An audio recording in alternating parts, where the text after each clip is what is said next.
point in saying good morning because it certainly is not one. Hello, bad morning, everyone. Instead of good morning. Um, I woke up this morning and saw the news that Francesca Hong lost the Democratic primary for Wisconsin governor, and immediately thought of Nancy Pelosi's. Like, it's not a good morning. It certainly is not one. And so that's kind of my immediate go to is try to go to humor, but in all seriousness, no, we did have a decent night last night. It's just, you know, we don't win every single race, and that's unfortunate, but, I do have my own critiques of the Hong campaign, and I'll go more into detail about that maybe at another time, but let's go into the races that we did win, and not try to be all negative and depressed over Francesca Hong. So in Minnesota, Peggy Flanagan did win the Senate race there, and so that was the second one I was watching very closely, who I wanted to win along with Francesca Hong. So at least we got one of our big races. Um, and then in Minnesota, Ilhan Omar beat four primary challenges. Four primary challenges. Incredible. Let's go, Ilhan.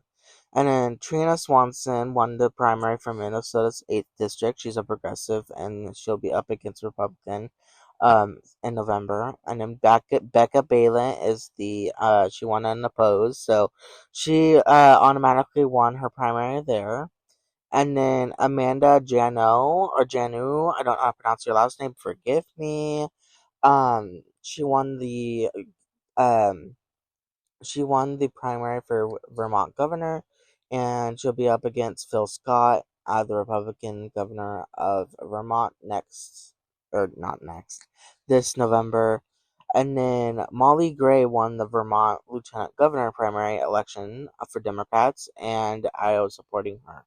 So those six folks won the primaries last night. I wish more folks won last night, but it is what it is. But we don't win all, and we definitely lose some. So it's part of elections. It is what it is. So kind of shifting my focus over to the Hong campaign. And the first thing I want to say about the Hong campaign is I believe strongly that the campaign saw that something needed to change, and there was reporting by Politico yesterday that said that if she wins the primary last night, and then she was gonna shift her focus and hire new campaign staffers, more Democratic operatives, and shift her campaign a little. And I think it does show that she knew that there were some issues with her campaign that needed to change.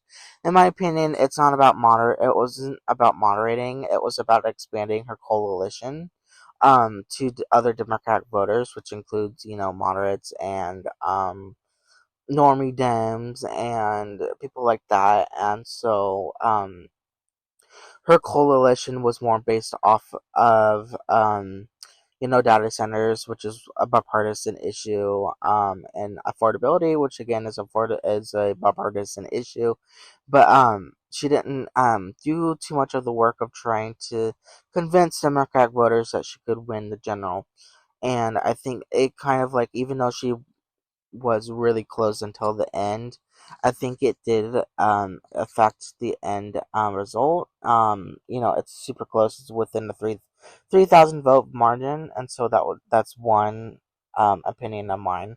And then my second opinion of the race is that the current governor, Tony Evers, has a deep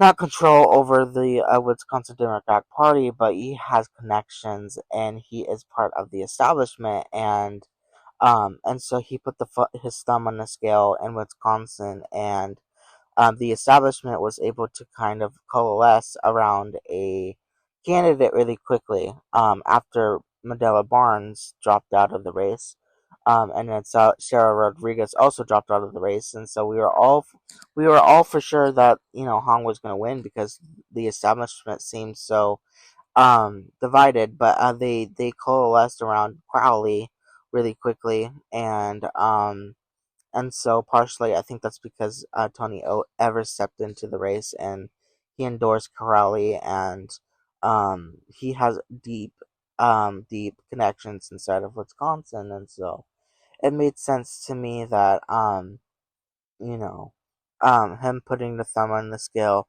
really helped Crowley to cross the finish line, but I don't think anybody predicted that it was going to be this close. Um, so there's that. And so those are my main two areas where I'm just kind of like where I kind of do critique the campaign, but also just the environment in general. Um, but what we should be proud of is that more Wisconsin Democrats voted than Republicans did, and so we should be very proud there. So yeah, it's a mixed bag. It's very unfortunate, but when I saw the early results and that the fact that Hong was only able to get to first place only once last night, it was kind of like, yeah, I had a deep like, it's unfortunate, but it is what it is, and so that's my whole spiel about the Hong campaign in Wisconsin. Um, but um, it is what it is. So we go move on from here, and we support Crowley in November. That's what we do. We support the nominee in November, and so we're gonna support Crowley no matter what. And um, there are other races to be excited about. Abdul Sayed, Peggy Flanagan. Peggy Flanagan, everybody thought was going to lose, and then everybody was confident about Hong, myself included, and then it was the complete opposite. Flanagan completely flattened Angie Craig towards the end. So in Minnesota, there. But yeah, and so that's kind of my mixed reaction about last night. It's very unfortunate, but we did the best we could. We did really, really, really well for a Democratic Socialist campaign. I do have my critiques, but they're minor critiques. I just wished Hong had more time to kind of institute those changes that she needed to change in order to win more quickly. I think she knew by yesterday that she might not win last night, and it's very unfortunate. But it is what it is. But yeah, I hope everyone has a good one. Thank you for tuning in, and of course, don't forget to subscribe and like.